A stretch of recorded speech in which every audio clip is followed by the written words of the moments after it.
इस वीडियो के अंदर मैं आपको एक्सप्लेन करूंगा काइनेमेटिक्स का लेक्चर नंबर 21 और वर्क पावर एनर्जी यानी कार्य शक्ति और ऊर्जा का पार्ट 3।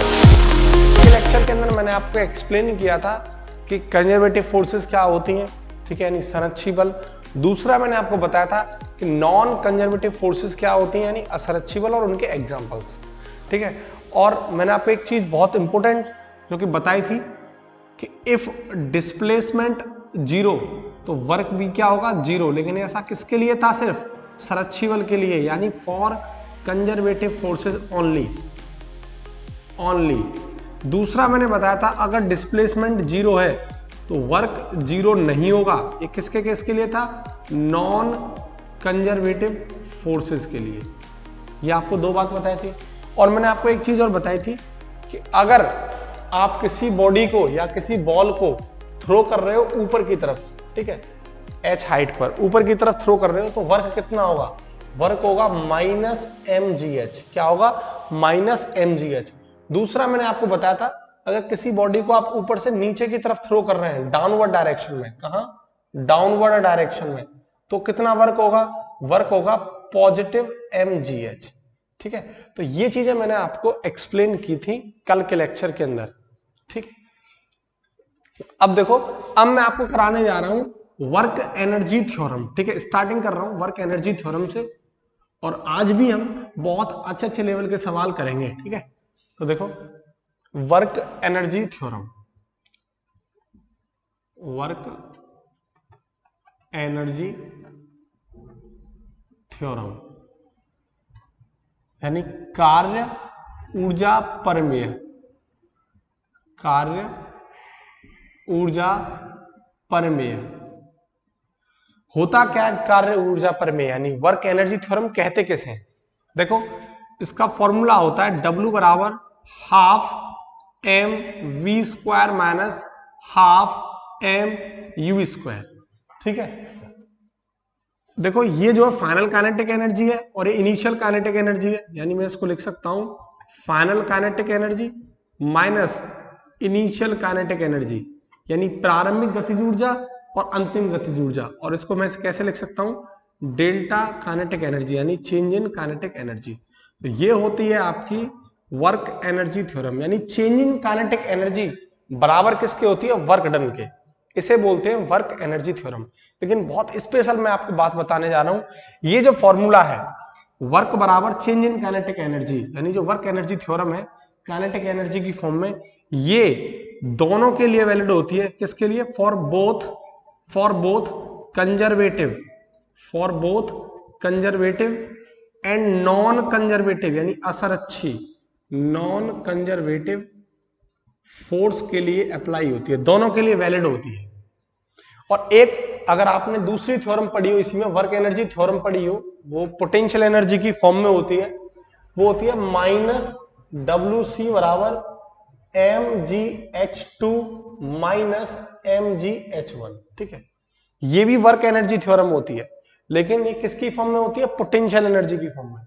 देखो, आप देखो यहां मैं लिख सकता हूं फाइनल पोटेंशियल एनर्जी, ठीक है, माइनस इनिशियल पोटेंशियल एनर्जी, ठीक है, यानी इनिशियल पोटेंशियल एनर्जी। तो मैं इसको कैसे लिख सकता हूं, चेंज इन पोटेंशियल एनर्जी, लेकिन किसके बराबर होती है, माइनस के। देखो, ये C जो है ये क्या है, कंजर्वेटिव, यानी ये जो थ्योरम है work energy theorem potential energy की फॉर्म में सिर्फ और सिर्फ कंजर्वेटिव फोर्स के लिए वैलिड होती है। यानी मैं लिख सकता हूं वैलिड फॉर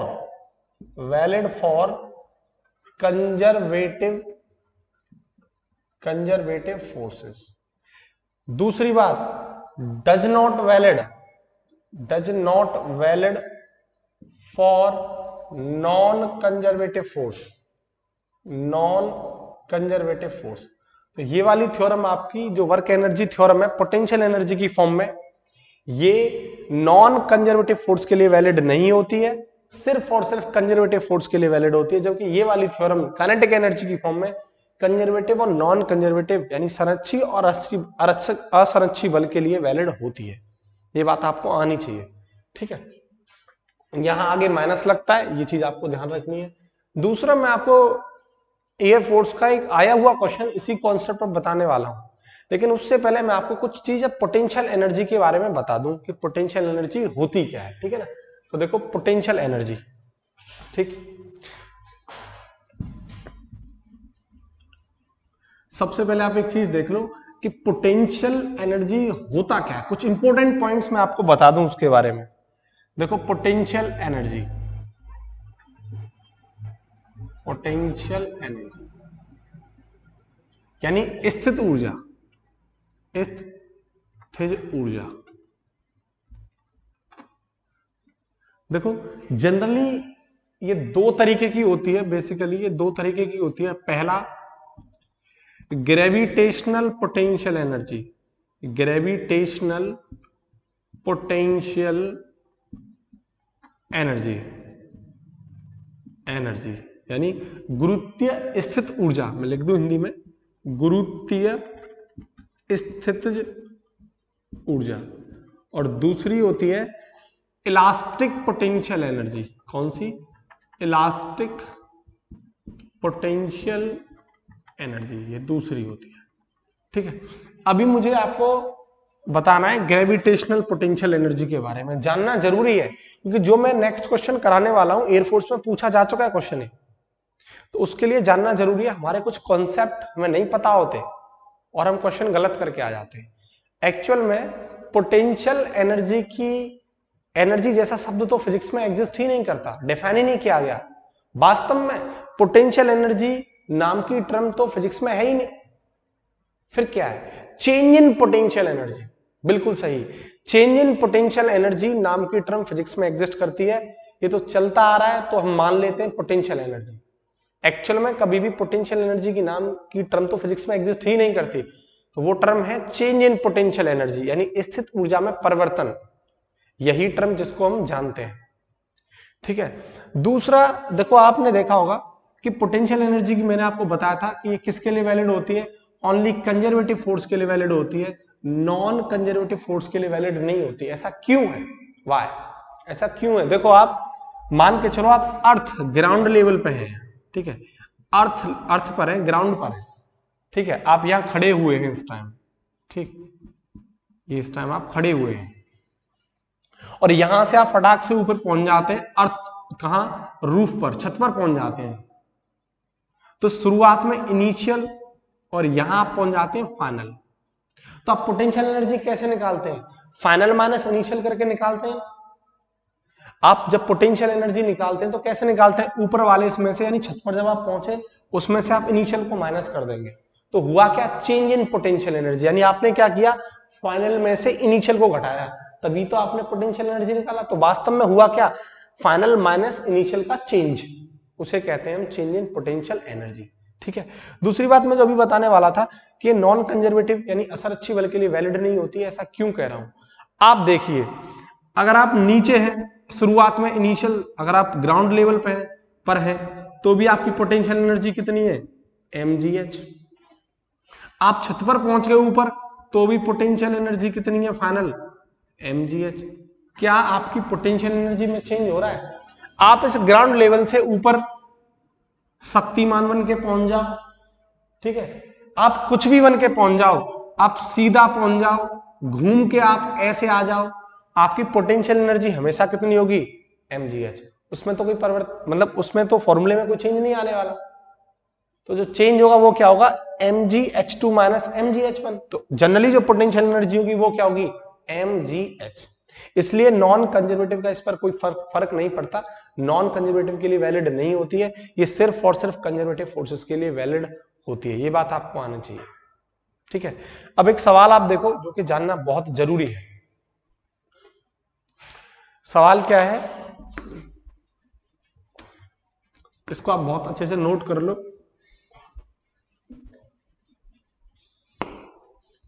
देखो एयरफोर्स का पूछा गया सवाल है ये, ठीक। सवाल क्या है कि आपके पास एक बॉक्स दे रखा है इस तरीके से, ठीक है, ये एक बॉक्स है, ठीक है, और ये भी ऐसे करके ग्राउंड लेवल पे खड़ा हुआ है, ठीक है, स्टैंड है, स्टैंडिंग पोजीशन में, ठीक है। तो इसकी जो हाइट है, इसकी जो हाइट है वो दे रखी है उसने 2 मीटर, कितनी?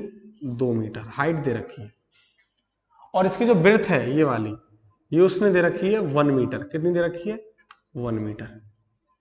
ठीक, और इसका बिल्कुल सेंटर ऑफ मास ये है। ठीक, अब हमसे बोल रहा है कि इस बक्से को इसने लेटा दिया है इस तरीके से, यानी खड़ा हुआ इसको लेटा दिया है इस तरीके से, इसने इसको लेटा दिया इस तरीके से। ठीक है, तो ये आपका लेटा दिया, तो ये आपका 2 मीटर हो जाएगा। और अब इसकी जो हाइट है ये वाली, ये कितनी हो गई? 1 मीटर ये वाली। ठीक, तो हमसे सवाल ये पूछ रहा था, क्वेश्चन ये आया था कि find the change in potential energy. ठीक है, क्वेश्चन तो ये था कि पोटेंशियल एनर्जी में चेंज होगा या नहीं होगा, यानी जो बॉक्स है वो खड़ा हुआ है और अब उसको लेटा दिया है, तो पोटेंशियल एनर्जी में चेंज होगा कि नहीं होगा, ये था सवाल। लेकिन मैं आपसे यहां निकलवा रहा हूं कि इस पोटेंशियल, जब खड़ा हुआ है और इसको लेटा दिया है, तो पोटेंशियल एनर्जी में कितना चेंज आएगा, ये हमसे निकलवा रहा है। ठीक है, तो शुरुआत में देखो, यहां जो पोटेंशियल एनर्जी होगी शुरुआत में, वो क्या होगी? mgh, और मास इसका दे रखा था उसने, मास दे रखा है 2 किलोग्राम। कितना मास है इसका? 2 किलोग्राम। ठीक है, तो मास इसका 2 किलोग्राम और जी मान लो 10। बहुत इंपॉर्टेंट बात जो क्या है, अब इसकी जो हाइट है ना, ये वाली जो हाइट है, ये आप क्या लेंगे? 2 मीटर। तो आप हाइट 2 मीटर लेंगे तो कितना हो जाएगा? 40 जूल। यही हम सबसे बड़ी मिस्टेक करते हैं। एक्चुअल में जब पोटेंशियल एनर्जी होती है, ये जो m होता है, ये पता है क्या होता है? Centre of mass. Centre of mass. तो आप जो हाइट मेजर करते हो, ये हाइट, ये हमेशा कहां से मेजर करनी चाहिए? सेंटर ऑफ मास से मेजर करनी चाहिए। यानी अगर आप पोजीशन चेंज करेंगे, मैं यहां से अर्थ पर पहुंचा, मेरी पोजीशन चेंज हुई, तो आपकी जो हाइट है वो कहां से मेजर होगी? वो सेंटर ऑफ मास से मेजर होगी। आपको जो हाइट दे दिया डायरेक्ट ये वैल्यू पुट नहीं करनी, और हम लगभग मोस्टली यही गलती करते हैं। तो पहले हमें पोटेंशियल एनर्जी का कॉन्सेप्ट सीखना है। तो इसमें m जो होता है वो सेंटर ऑफ मास होता है, और हाइट जो ले जाती है वो सेंटर ऑफ मास से मेजर की जाती है। तो सेंटर ऑफ मास से हाइट कितनी आ जाएगी? ये 2 मीटर है टोटल, तो बची कितनी? 1 मीटर। तो अब ये 2 नहीं लेनी, कितनी लेनी है आपको? 1 मीटर। ठीक है, ये 1 आएगी, तो कितना आ जाएगा? 20 जूल। तो इनिशियल में इसकी पोटेंशियल एनर्जी कितनी होगी? 20 जूल। अब देखो आप, यहां इसकी जो फाइनल पोटेंशियल एनर्जी है, फाइनल पोटेंशियल एनर्जी वो कितना हो जाएगा? mgh। मास कितना है इसका? 2 किलोग्राम, जी मान लो 10 है। अब हाइट क्या हो जाएगी इसकी? अब हाइट इसकी ये हो जाएगी, कहां से मेजर करेंगे? इसके सेंटर से। ठीक है, तो सेंटर 1 का आधा कर दो, 1 का आधा कितना हो जाएगा? 0.5। तो ये कितना आ गया? 10 दूनी 20 गुणा 0.5, तो कितना आ गया? 10 जूल। तो फाइनल पोटेंशियल एनर्जी कितनी निकल के आ गई? 10 joule. Change in potential energy आपको निकालना है, तो चेंज इन पोटेंशियल एनर्जी क्या हो जाएगा? 10 जूल माइनस 20 जूल, तो कितना आ गया? माइनस का 10 जूल। तो आपकी पोटेंशियल एनर्जी घटी है, कितनी आ गई वो? माइनस का 10 जूल। ठीक है, तो बहुत अच्छा सवाल है, इसको नोट करो। इसके बाद फिर मैं आपको नेक्स्ट चीज कराता हूं। अब देखो, अब मैं आपको बताऊंगा काइनेटिक एनर्जी के बारे में। ठीक है, तो कुछ इंपॉर्टेंट पॉइंट्स हैं कि जो कि हमें पता होने चाहिए काइनेटिक एनर्जी से रिलेटेड। काइनेटिक एनर्जी यानी गतिज ऊर्जा। ठीक है, गतिज ऊर्जा। देखो पहला पॉइंट, काइनेटिक एनर्जी का जो फॉर्मूला होता है वो क्या होता है? Half mv²। ठीक है, तो यहां इस फॉर्मूले से आप देखो, पहला रिलेशन तो ये निकल के आता है, काइनेटिक एनर्जी जो है वो मास के डायरेक्टली प्रोपोर्शनल होती है, और दूसरा कॉन्सेप्ट आता है काइनेटिक एनर्जी v² के डायरेक्टली प्रोपोर्शनल होती है। इन बातों का मतलब क्या है? एक थ्योरेटिकल क्वेश्चन यहां से बन जाता है, कई बार पूछा भी एयरफोर्स ने और बुक्स के अंदर दे भी रखा होता है कि मास ज्यादा तो काइनेटिक एनर्जी ज्यादा, और स्पीड ज्यादा तो काइनेटिक एनर्जी ज्यादा। मतलब जितनी हैवी बॉडी होगी, भारी बॉडी होगी, उसकी उतनी ही ज्यादा गतिज ऊर्जा होगी, और जितनी हल्की होगी बॉडी, यानी जो पिंड है वो हल्का होगा, तो गतिज ऊर्जा भी क्या होगा? हल्का। और स्पीड कम होगी तो काइनेटिक एनर्जी भी कम होगी। तो मैं स्टेटमेंट लिख देता हूं, किताबों के अंदर एक ये सवाल दे रखा होता है कि heavier body have greater kinetic energy, तो बाहरी वस्तुओं की, मैं हिंदी में लिख देता हूं, बाहरी वस्तुओं की गतिज ऊर्जा ज्यादा होती है, ठीक है। और ये पॉइंट वाइस वर्सा भी होता है, उल्टा भी, यानी जो हल्की है उनकी काइनेटिक एनर्जी कम होती है, ठीक है, और जिनकी स्पीड ज्यादा उनकी काइनेटिक एनर्जी भी ज्यादा। ये पॉइंट क्लियर। दूसरा, जो काइनेटिक एनर्जी होती है वो हमेशा, kinetic energy is positive always, ये कभी भी नेगेटिव नहीं होती, ये धनात्मक होती है हमेशा, क्योंकि कभी भी स्पीड नेगेटिव में नहीं आ सकती, और वो हमेशा पॉजिटिव होती है। अगर स्पीड पॉजिटिव होती है तो काइनेटिक एनर्जी भी हमेशा पॉजिटिव होती है, ये कभी भी नेगेटिव नहीं हो सकती, है ना। इट नेवर नेगेटिव, ये कभी भी नेगेटिव नहीं हो सकती। तीसरी बात क्या है कि जो काइनेटिक एनर्जी है, kinetic energy depends upon frame of reference, यानी ये फ्रेम ऑफ रेफरेंस पर डिपेंड करती है। कैसे? देखो, ये बातें मैं क्यों आपको बता रहा हूं। एयरफोर्स और नेवी के पेपर में बहुत अंतर होता है ना। नेवी का पेपर टफ होता है, फिजिक्स जो है उसका लेवल अच्छा आता है, चाहे फिजिक्स हो चाहे मैथमेटिक्स हो, नेवी का लेवल अच्छा आता है, इसलिए हमें कोई भी पॉइंट नहीं छोड़ना है, ठीक है। तो देखो, फ्रेम ऑफ रेफरेंस का मतलब क्या होता है। देखो, ये ट्रेन है मान के चलो, ठीक है, ये इस तरीके से ट्रेन के डिब्बे बने हुए हैं, ये ट्रेन है, ठीक, ये ट्रेन है, और एक आदमी बाहर खड़ा हुआ है यहां पर, है ना, ये खड़ा आदमी, ठीक, ये आदमी बाहर खड़ा हुआ है, और इस ट्रेन के अंदर एक आदमी बैठा हुआ है, ये बैठा हुआ। अगर आप फ्रेम ऑफ रेफरेंस अर्थ को मानो, किसको मानो? अर्थ को, जहां आप खड़े हैं। अगर आप बाहर खड़े हुए हैं और फ्रेम ऑफ रेफरेंस आप अर्थ को मानो, और उस गाड़ी के अंदर, रेलगाड़ी के अंदर इंसान बैठा हुआ, और रेलगाड़ी v वेलोसिटी से, v स्पीड से चल रही है, ठीक है, तो जो काइनेटिक एनर्जी है वो क्या होगी? वो होगी आपकी हाफ mv², क्योंकि आपको वो चलता हुआ दिखाई देगा। ट्रेन चल रही है तो इंसान भी उसमें आपको चलता हुआ दिखाई देगा। जब आप फ्रेम ऑफ रेफरेंस किसको मान रहे हैं? पृथ्वी को मान रहे हैं, अर्थ को मान रहे हैं, जहां आप खड़े हुए हैं। लेकिन अगर आप इसके अंदर चले जाएं, ट्रेन के अंदर चले जाएं, अब आप फ्रेम ऑफ रेफरेंस ट्रेन को मानो, तो आपको वो आदमी बैठा हुआ दिखाई देगा, तो उस टाइम काइनेटिक एनर्जी कितनी होगी? 0। तो आप देखो, एक टाइम पर तो काइनेटिक एनर्जी हाफ mv² होती है, और एक टाइम पर काइनेटिक एनर्जी कितनी है? 0। तो काइनेटिक एनर्जी डिपेंड कर रही है या नहीं कर रही है? बिल्कुल डिपेंड कर रही है। तो kinetic energy frame of reference पर डिपेंड करती है। आपको मेरी बात समझ में आ गई होगी, ठीक है, ये एक इंपॉर्टेंट पॉइंट है, ठीक। अब देखो, आप इसको नोट करो, फिर मैं आपको बताता हूं काइनेटिक एनर्जी और लीनियर मोमेंटम में रिलेशन, और उस पर इंपॉर्टेंट क्वेश्चन कई बार पूछे हैं, वो चीज आपको मैं डिस्कस करूंगा। अब देखो, काइनेटिक एनर्जी और लीनियर मोमेंटम में रिलेशन, ठीक है, यानी गतिज ऊर्जा तथा रेखीय संवेग में संबंध। तो रिलेशन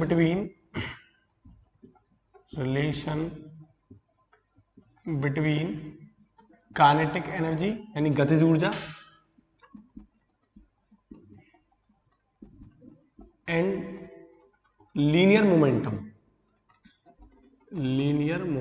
यानी रेखीय संवेग, ठीक है, इसको बोलते हैं रेखीय संवेग, ठीक। इसमें आपको रिलेशन बताना है, ठीक है। तो देखो, ये रिलेशन जो होता है वो होता है काइनेटिक एनर्जी बराबर p²/2m। ये आपका गतिज ऊर्जा तथा रेखीय संवेग में संबंध होता है, रिलेशन होता है, ठीक है। ये आता कहां से, वो भी आप देख लो। ये आता है, आप काइनेटिक एनर्जी का फॉर्मूला क्या होता है? हाफ mv², मास का ऊपर मल्टीप्लाई और नीचे डिवाइड करो तो क्या आ जाएगा? ये हाफ m² v²/m। और लीनियर मोमेंटम p का फॉर्मूला क्या होता है? p = mv। तो यहां देखो आप, ये आ जाएगा mb का होल स्क्वायर, तो क्या आ जाएगा p स्क्वायर अपॉन 2m। यानी ये रिलेशन यहां से निकल के आता है, काइनेटिक एनर्जी बराबर p स्क्वायर अपॉन 2m। दूसरा यहां से क्या पॉइंट और बन सकता है कि p स्क्वायर बराबर 2m काइनेटिक एनर्जी, तो p बराबर क्या आ जाएगा रूट 2m काइनेटिक एनर्जी। ये आपको दूसरा रिलेशन और मिल गया। ठीक है, देखो नेवी का यहां से कई बार ग्राफ और पूछ लिया गया है पेपर के अंदर, ग्राफ। तो ग्राफ आपको मैं बताता हूं और कुछ इंपॉर्टेंट फैक्टर्स, ठीक है, वो और आप देखो।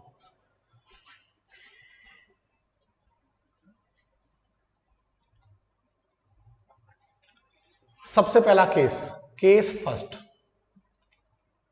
आप केस फर्स्ट देखो।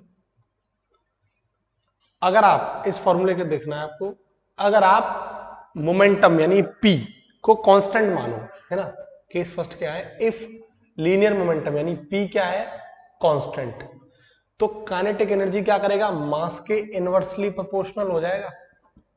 ये तो केस बनेगा अगर p कांस्टेंट है तो। ठीक, तो इस केस में काइनेटिक एनर्जी और मास का ग्राफ क्या बनेगा, वो देखो ये ग्राफ आएगा। ये आपका काइनेटिक एनर्जी है वाई एक्सिस में ऊपर की तरफ, ठीक, और ये आपका मास है एक्स एक्सिस में। तो इसका जो ग्राफ है वो ये आएगा निकल के इस तरीके से, क्या, अगर P क्या हो कांस्टेंट। क्लियर? तो अगर आपका P कांस्टेंट है तो काइनेटिक एनर्जी क्या होगा, मास के इनवर्सली प्रोपोर्शनल हो जाएगा और ग्राफ ये निकल के आएगा। ठीक है, दूसरा case, case second, case second, case क्या है सेकंड, अगर आपका मास कांस्टेंट हो तो काइनेटिक एनर्जी क्या होगा, P स्क्वायर के डायरेक्टली प्रोपोर्शनल।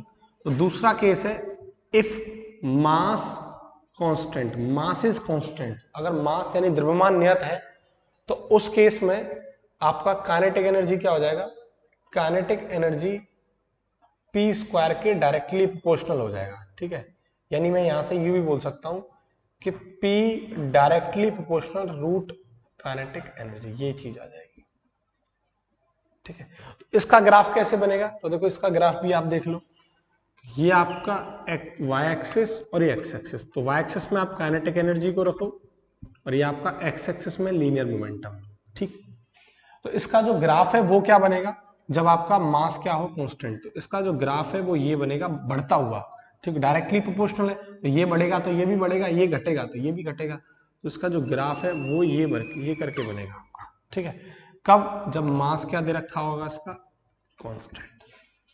ठीक है, अगर काइनेटिक एनर्जी बढ़ेगा तो लीनियर मोमेंटम भी बढ़ेगा, काइनेटिक एनर्जी कम होगा तो लीनियर मोमेंटम भी कम होगा। ये कब है, लेकिन मास जब क्या हो कांस्टेंट। ठीक, तीसरा केस आप देखो, case third, case third, case third क्या है कि अगर ऐसा हो कि काइनेटिक एनर्जी कांस्टेंट हो, इफ काइनेटिक एनर्जी क्या हो कांस्टेंट, अगर आपकी काइनेटिक एनर्जी कांस्टेंट है तो P स्क्वायर क्या होगा, डायरेक्टली प्रोपोर्शनल M। ठीक है, 2 तो कांस्टेंट है, एक नंबर है, तो P स्क्वायर क्या हो जाएगा, डायरेक्टली प्रोपोर्शनल M, तो P क्या आ जाएगा, रूट M के डायरेक्टली प्रोपोर्शनल। ठीक है, ये कब है, जब काइनेटिक एनर्जी आपका क्या हो कांस्टेंट।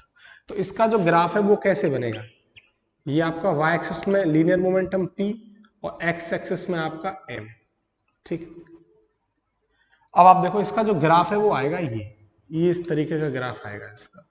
ठीक है, ये कब आएगा, जब आपकी काइनेटिक एनर्जी क्या हो कांस्टेंट।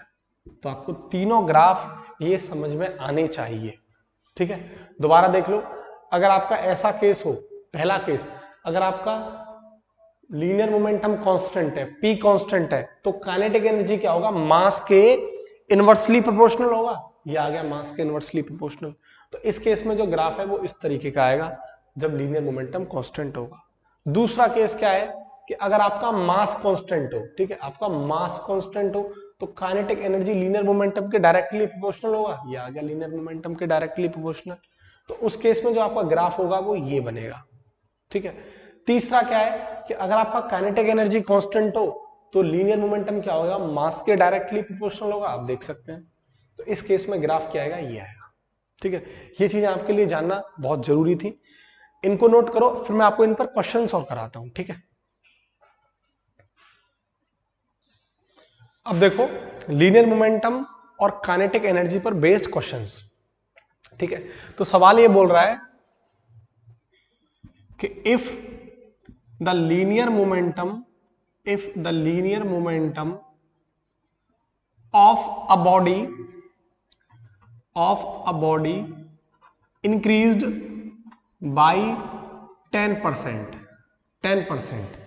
यानी अगर किसी पिंड का, किसी बॉडी का रे के संवेग 10% बढ़ा दिया जाता है तो then what percentage increment in kinetic energy, ये हमसे सवाल पूछ रहा है। यानी उसकी काइनेटिक एनर्जी में कितने प्रतिशत बढ़ोतरी होगी, ये हमसे पूछ रहा है, ठीक है। तो option A 10%, option B 11%, option C 20% और ऑप्शन डी 21%। ये आपको ऑप्शन दे रखे हैं। देखो जब एयरफोर्स का एग्जाम आपका पोस्टपोन्ड हुआ था तो उससे पहले आपको इसी चैनल पर वीडियो लाना स्टार्ट किया था, शॉर्ट वीडियोस, ठीक है। नहीं, हर चैप्टर की बीच में से जो इंपॉर्टेंट चीजें होती हैं, क्योंकि कम समय में हम एग्जाम के टाइम में लास्ट में क्या पढ़ के जाएं, तो वहां मैंने एक वीडियो बनाई थी वर्क पावर एनर्जी की, और मैंने उन पर इस टाइप के क्वेश्चन उस वीडियो के अंदर मैंने कराया, बहुत लाजवाब कराए है ना, बहुत ही अच्छे सवाल है और बहुत सारे सवाल मैंने उस वीडियो के अंदर कवर किए ताकि आप बहुत अच्छे से उनके कॉन्सेप्ट को शॉर्ट वे में सीख सकते हो। तो उसका यहाँ पर आई बटन मिल जाएगा, उस पर क्लिक करें और आप उस वीडियो को जरूर देखें। अगर आप वर्क पावर एनर्जी के लेक्चर को देख रहे हैं मेरे को, तो उस वीडियो को भी आप जरूर देखें, आपके बहुत सारे कॉन्सेप्ट उस वीडियो से क्लियर हो जाएंगे, ठीक है। तो देखो, तो सवाल के अंदर हमसे बोल रहा है कि लीनियर मोमेंटम अगर 10% बढ़ा दिया जाए तो काइनेटिक एनर्जी कितने प्रतिशत बढ़ेगी। तो देखो काइनेटिक एनर्जी और लीनियर मोमेंटम का जो रिलेशन था वो ये था p²/2m, ठीक है। तो देखो लीनियर मोमेंटम आपका बढ़ेगा तो ऑब्वियस सी बात है काइनेटिक एनर्जी भी आपकी बढ़ेगी। अगर लीनियर मोमेंटम घटेगा तो काइनेटिक एनर्जी घटेगी। क्लियर। तो देखो ये मेरे पास बॉडी है, ठीक है। इस बॉडी का मास है m, ठीक, द्रव्यमान m है। तो शुरुआत में इसका जो लीनियर मोमेंटम है वो p1 है। क्या है? p1। और बोल रहा है अब बाद में इसका मोमेंटम p2 कर दिया जाता है, और ये p2 बढ़ा दिया जाता है कितना परसेंट? 10%। पहले का अगर p1 था तो बाद का जो इसका लीनियर मोमेंटम है वो पहले के 10 टाइम्स बढ़ा दिया जाता है। तो अब जो काइनेटिक एनर्जी में बढ़ोतरी होगी वो हमसे निकलवा रहा है, ठीक है। तो मान के चलो स्टार्टिंग में हमें जो लीनियर मोमेंटम इस बॉडी का p1 दे रखा वो मान लिया मैंने p, ठीक है। तो अब बाद में लीनियर मोमेंटम क्या है इसका? p2। तो बोल रहा है इस लैंग्वेज को आप, सवाल की इस लैंग्वेज को आप समझना। तो बोल रहा है पहले कितना मोमेंटम p, और पहले का कितना बढ़ा? 10% of p1 that is p। तो पहले p था और इसका बढ़ कितना रहा है? 10%। और बढ़ने का मतलब क्या है? पॉजिटिव का सिंबल। अगर यहां ये बोलता कि अब उसका लीनियर मोमेंटम घटा दिया है तो यहां पॉजिटिव की जगह क्या आता? माइनस। लेकिन अब सवाल में आपसे क्या बोल रहा है? उसका बढ़ा दिया लीनियर मोमेंटम, इसलिए क्या आ रहा है आपका? Positive sign. तो इस लैंग्वेज को आप जरूर समझें, तभी आप सवाल कर पाएंगे, ठीक है। इसको देखो आप, और ये आ जाएगा आपका p + 10/100 ऑफ का मतलब मल्टीप्लाई होता है ये p, तो कितना आ जाएगा? ये आ जाएगा 100p, यानी 110/100 ऑफ p, और एक जीरो से एक जीरो खत्म, तो ये आ गया आपका 11/10p। तो p2 की वैल्यू ये निकल के आ गई, ठीक है। तो मान लो शुरुआत में जो काइनेटिक एनर्जी थी वो E1 थी, और जब इसका लीनियर मोमेंटम बढ़ा है P2 तो उस टाइम काइनेटिक एनर्जी इसकी E2 है, ठीक। और काइनेटिक एनर्जी लीनियर मोमेंटम का रिलेशन क्या होता है? Kinetic energy directly proportional p², ठीक है, यही तो था। तो यहां मैं इसको बोल देता हूं E2/E1 बराबर P2/P1 का होल स्क्वायर, ठीक है। अब आप देखो P2 की वैल्यू कितनी है? 11p/10, तो 11p/10 अपॉन P1 कितना है आपका? p, तो ये आ जाएगा 10p, तो ये p से p खत्म, तो 11/10 का होल स्क्वायर, तो ये कितना आ जाएगा? 121/100। तो आपका E2/E1 का जो रेशियो है वो आ गया 121/100। तो यहां से आपको एक चीज क्या दिख रही है?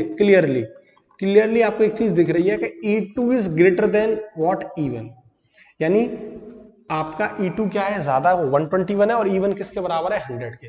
तो अगर आपने लीनियर मोमेंटम बढ़ाया है तो उसकी एनर्जी भी बढ़ेगी। ये बात लॉजिकली इस फॉर्मूले से भी पता लगती है और प्रैक्टिकली आपके सामने भी है। E2 आपका 121 और E1 किसके बराबर है, 100 के, तो E2 बड़ा है। ठीक है, तो सवाल के अंदर हमसे निकलवा रहा है कि परसेंटेज इंक्रीजमेंट कितना होगा काइनेटिक एनर्जी का। तो देखो इसके लिए जो फॉर्मूला होता है वो ये होता है, percentage increment in kinetic energy. ये फॉर्मूला होता है final kinetic energy that is E21 minus initial kinetic energy upon initial kinetic energy into 100%। अब आप देखो इसको ऐसे लिख सकते हो E2 बट्टे E1 माइनस E1 बट्टे E1, तो कैंसिल, तो ये बचा 1 इंटू 100%। ठीक है, तो E2 बट्टे E1 कितना आ जाएगा, 121 बट्टे 100, 121 बट्टे 100 माइनस का 1 इंटू 100%। इसको आप सॉल्व कर लो, कितना बचा, 100 जाएगा तो 21 बट्टे 100 इंटू 100, तो कितना बचा आपका, 100 से 100 खत्म, कितना आ गया 21%। यानी आपका ऑप्शन डी इज करेक्ट। ठीक है, ये आपका इसका कंप्लीट मेथड है। लेकिन मैं आपको एक शॉर्ट चीज बताता हूं जो कि बहुत जरूरी है कम समय में अगर हमें एग्जाम में क्वेश्चन को हिट करना है। तो देखो आप फाइनल तक यहां तो आई गए, आप यहां तक तो आई गए, E2 बट्टे E1 बराबर 121 बट्टे 100, क्लियर। ठीक है, यानी मैं इस चीज को ऐसे लिख सकता हूं, E2 बराबर 121 बट्टे 100 E1 लिख सकता हूं। आप हमेशा याद रखना ये फॉर्मूला लगाने की जरूरत नहीं है, सिंपल कॉन्क्लूजन अगर अपना दिमाग लगाओगे तो यहीं से दिख रहा है। आप एक काम करो, 121 बटे 100, ये जो टर्म आएगी यहाँ, 4 आए, 5 आए, 6 आए, कितनी भी टर्म आए, ये वाली जो वैल्यू है E1 के जो मल्टीपल में जो वैल्यू आएगी उसमें से 1 को माइनस कर दो और 100 का मल्टीप्लाई कर दो, सीधी सी बात। और आप 1 को माइनस करोगे तो बचेगा 21/100 इंटू 100, 100 से 100 खत्म, ये 21, आपका आंसर आ गया 21%। ठीक है, तो ये बहुत अच्छा सवाल था, इसको नोट करो। इसके बाद फिर मैं आपको एक नेक्स्ट सवाल और करा रहा हूं। इस केस में तो आपको लीनियर मोमेंटम बढ़ाया है, उस केस में आपको वो काइनेटिक एनर्जी बढ़ा के देगा। ठीक है, ये चीज आप अच्छे से नोट करो। अब देखो, अभी मैंने आपको जस्ट कराया था कि अगर किसी बॉडी का लीनियर मोमेंटम बढ़ा दिया जाता है तो कितना परसेंटेज उसका काइनेटिक एनर्जी बढ़ेगा। लेकिन अब मैं जो सवाल कराने जा रहा हूं उसके अंदर काइनेटिक एनर्जी बढ़ा दी जाएगी अगर बॉडी की, तो लीनियर मोमेंटम कितना बढ़ जाएगा। ठीक है, तो क्वेश्चन हमसे बोल रहा है, question second, if the body of kinetic energy यानी गतिज ऊर्जा, kinetic energy is increased by 300%, then what percentage increases its linear momentum, its linear momentum यानी इसका रेखीय संवेग कितना परसेंट बढ़ेगा। ठीक है, ऑप्शन ए, ऑप्शन दे रखा है पहला 10%, ऑप्शन बी 50%, ऑप्शन सी 100% और ऑप्शन डी 200%। ये ऑप्शन आपको गिवन है। ठीक, तो देखो ये बॉडी है और इसका मास है m। शुरुआत में इसकी जो काइनेटिक एनर्जी है वो E1 है, बाद में इसकी काइनेटिक एनर्जी E2 हो जाती है और E2 बढ़ा के कितना कर दी जाती है, 300% पहली वाली का। ठीक है, तो ये पहले कितनी थी E1 और इसका बढ़ा के कितना कर दिया जाता है, 300% ऑफ E1। ये बात, ये लैंग्वेज आपको आनी चाहिए सवाल की, बस, फिर कुछ नहीं है इसमें। ठीक है, पहले E1 थी, इसी का बढ़ा के मतलब पॉजिटिव। अगर यहां बोलता डिक्रीज हो जाती है 300% तो यहां क्या आता, सिंबल माइनस। ठीक है, तो देखो इसको सॉल्व कर लो, ये आ जाएगा E1 प्लस 300/100 इंटू E1। देखो ये 3 टाइम्स कट गया तो कितना बचा, 3 E1 4 E1, ये आएगा E2 बराबर 4 E1। ठीक, अब करना है क्या आपको, इसको लीनियर मोमेंटम की फॉर्म में ले आओ। तो काइनेटिक एनर्जी का एक फॉर्मूला मैंने अभी कराया था आपको, काइनेटिक एनर्जी बराबर p²/2m। ठीक है, तो यहां से था p² बराबर 2m काइनेटिक एनर्जी और रूट लगा दो 2m काइनेटिक एनर्जी। और देखो मास यानी 2m, ये क्वांटिटी कैसी है, कांस्टेंट, तो लीनियर मोमेंटम क्या हो जाएगा, डायरेक्टली प्रोपोर्शनल हो जाएगा किसके, काइनेटिक एनर्जी के। ठीक, ये बात क्लियर है। तो लगा दो यहाँ, तो यहाँ मैं बोल सकता हूं P2 बट्टे P1 बराबर E2 बट्टे E1 रूट में। ठीक, अब देखो E2 की वैल्यू कितनी है 4E1 और E1 तो आपका E1 था ही, ये आपका रूट में। E1 से E1 क्या, 4 को अगर रूट से हटाओगे तो कितना बचा 2, यानी P2 और P1 का जो रेशियो है वो कितना निकल के आ गया, 2 आ गया। ठीक है, तो आपको दिख रहा है P2 बड़ा है P1 से। ठीक, यानी मैं यहां अगर बोलूं क्लियरली हमें दिख रहा है कि P2 is greater than what, P1। तो हमें क्या निकालना है, percentage increment in linear momentum निकालना है। तो लगा दो फॉर्मूला, फॉर्मूला क्या था, percentage increment in linear momentum, in linear momentum. तो आपको निकाल दो फाइनल, यानी P2 इनिशियल मानी P1 अपॉन P1 इंटू 100%। अब देखो P2 बट्टे इसको लिख सकता हूं P2 बट्टे P1 माइनस 1 इंटू 100%, और P2 बट्टे P1 कितना दे रखा है आपको 2, और 2 माइनस 1 इंटू 100%, तो कितना बचा 100%। तो आपका आंसर क्या आ जाएगा, ऑप्शन सी इज करेक्ट। अभी जस्ट मैंने आपको बताया था कि आप शॉर्ट ट्रिक का भी यहाँ इस्तेमाल कर सकते हो। शॉर्ट कुछ नहीं होता, लॉजिकली वही कॉन्सेप्ट है। देखो मैंने आपको बताया था कि यहां जैसे आप रिलेशन निकाल दो काइनेटिक एनर्जी लीनियर मोमेंटम का, तो फाइनल में जो टर्म आपके पास आए, जैसे मैं इसको ऐसे लिख सकता हूं, अगर आप देखें P2 बट्टे P1 बराबर 2, तो क्या P2 बराबर 2P1 लिख सकता हूं। तो इसके साथ जो भी यहाँ टर्म आ रही है 2, 3, 5, 10 कुछ भी आ रहा है, फ्रैक्शन में आ रहा है या नहीं आ रहा है, उस टर्म में से आप दो में से जो भी टर्म आ रहा है उसमें से एक को माइनस करो और गुणा कर दो 100 का। तो आप देखो ये भी कितना आ गया 100%। तो आपको ये सब यहाँ ये यूज करने की जरूरत नहीं है, आप आसानी से भी ये चीजें कर सकते हो। ठीक है, तो आज के लिए इतना ही। इसके बाद नेक्स्ट वीडियो के अंदर मैं आपको वर्क पावर एनर्जी के आगे के कॉन्सेप्ट को कराऊंगा। तब तक के लिए वीडियो को लाइक करें और वीडियो को ज्यादा से ज्यादा शेयर करें, चैनल को सब्सक्राइब करना ना भूलें और बेल आइकन को जरूर प्रेस